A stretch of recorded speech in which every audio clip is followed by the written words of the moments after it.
Try that one again. Morning. Good morning. Oh dear me. It's not my fault. I've got a rapid fire finger. Is that what it is? Yeah. Rapid fire? So I started and stopped it straight away.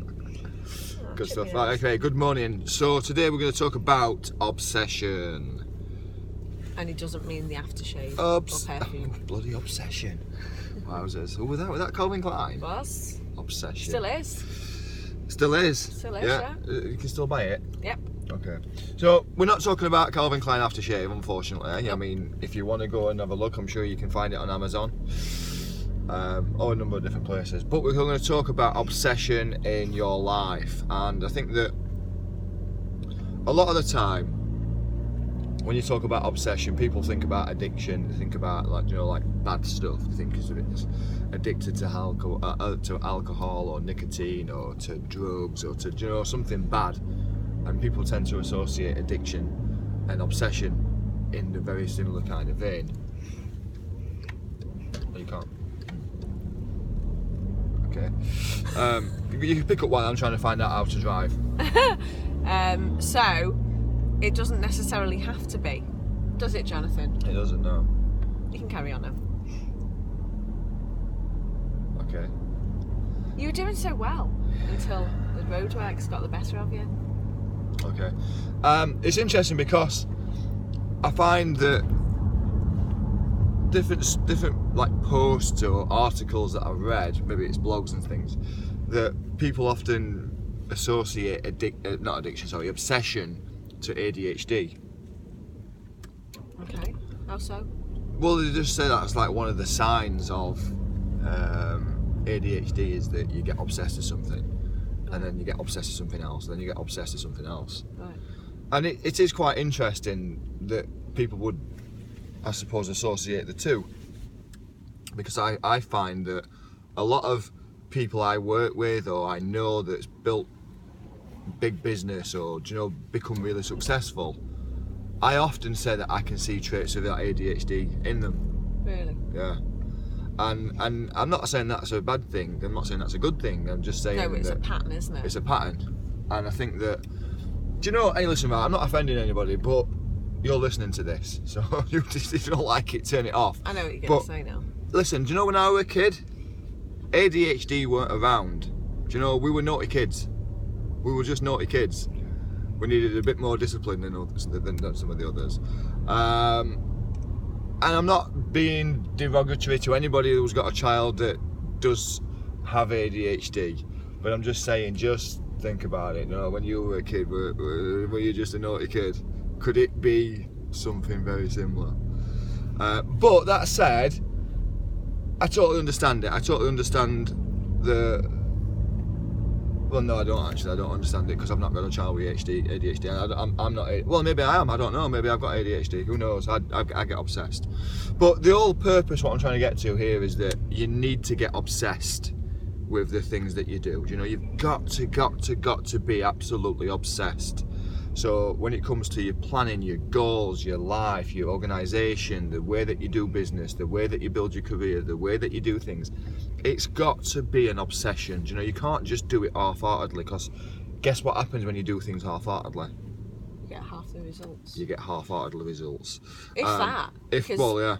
People look at you and go, well, you're not bothered, are you? Yeah, you're not giving it everything that you've got. So you've got to get obsessed. And it's... One of my clients that I work with is getting married in 2017, and what they're doing for their honeymoon, they're doing a road trip. And they're doing this road trip all around America. Now, when I started questioning them about it, I'm thinking, this could be something that we could really use here. And it turns this road trip's going to cost in excess of 10 grand for this road trip, which is a ridiculous amount of money for this experience. Now, I'm not saying it's not. I'm not saying you shouldn't do it. I think it's a fantastic thing. Definitely do it. I'm just saying it's a hell of a lot of money. Now, the thing is, when I asked him the next question, which was, what's the likelihood that this road trip's not going to happen? And they're like, hell no, it's happening. It's fact. It's in there. It's stamped in. It's done. It's in there. This is happening. And when we start to peel away at this and start to get a bit deeper, the reason why that belief, that certainty is there is because the time that they spent planning. Yeah. Do you know, they knew what car they were hiring, how much money they'd need, what hotels they'd stay in, how much that hotel were going to cost per night, you know, what food they were going to have, what were they going to take with them, where they'd stay. Do you know, it would plan to every last detail. Because you're in a different country, in a part of the world that you don't know, somewhere you've never been, or maybe never been before. And so it's really, really challenging, but this is the biggest difference. They became obsessed to every detail. So when I asked the question that, is there a likelihood that this won't happen? The immediate answer was, hell no, it's happening. And this is the same level of obsession and planning that you need to have in your life. Do you know, you need to plan your goals that way. Do you know, if you've got a goal to have, I don't know, maybe it's a car, do you know, maybe it's a holiday, maybe it's something like this. If you've got a plan, a goal that you want to go to Disneyland, unless you've planned it down to the detail, the likelihood is it's not going to happen. It may happen, but it may not. Whereas if you plan it to every detail you know what it's going to do, there's no doubt in your mind that that's fact. It becomes fact. You're going to happen. It's going to happen. You're going to do it. And this needs to be the same for everything that you do. You've got to get obsessed.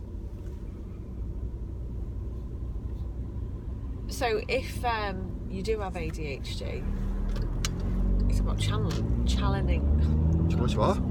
Challenging. No, Channeling. Oh my god, I couldn't say the word. Chaka Khan. Okay. So it's about Can you please talk? Because I'm obviously failing on that one. Well, that's just like any other day. Wow. Yeah. So what you're saying is that channel. Yes. The focus, the energy, the obsession. Yeah. It's true though. I mean, there's some people that you know, we can't obviously name them for privacy reasons, but there's people that I've mentioned to you loads of time that says, you know, if ADHD is real, they have all the symptoms. And I find that with so many businesses that I work with that's built big business and become really successful, is that they've all got that same pattern. They've all got that kind of, you know, that obsession about what it is, you know. Get into this, get into that, get focused. And you've got to do the same, you've got to do this. And it's like I often say to people, do you know, when you fall in love, it consumes you, doesn't it? You know, it's all you think about, you can't sleep because you're thinking about it, you can't eat because you're thinking about it, you can't drink, you know, you want to be on the phone with them, you want to text them, you want to do whatever it is, you want to spend all your time, you know, it just consumes you, you just become obsessed with it. You need to get that same feeling, that same emotion into your goals, into your life, in all areas, not just in love. We're emotional people, we're driven by emotion. You know, get obsessed, use that emotion and get obsessed, tie it into all your goals, all your ambitions, everything that you want to achieve. Final thought? I've seen some really lame goals the past couple of weeks, and it's really frustrated me because people kind of, I don't know, they kind of set these goals because they have to. Yeah. But there's nothing behind them. And then they go, goal setting doesn't work. Yeah. Well, no, because you've not bought into it, you're not interested. There's no how are you going to get there. There's no, it's just a sentence. Yeah. It means nothing. Yeah. But it's because people don't understand it. It's like anything that people don't understand. It never gets done. Or it never gets done right, or it's feared. I mean, we talk about this all the time with sales. I mean, so many people don't like sales because they think it's about selling people things that they don't want. Yeah. Or trying to persuade somebody to do something that's not right. And that's never the case, but they just don't understand enough about it, so they become fearful of it. Oh, I'm not doing it. Same with telesales. Oh, I'm not picking that phone up and calling someone. What if they say no? What if they say no? No. Yeah, they don't want it, they're going to say no. You're going to get a lot more no's.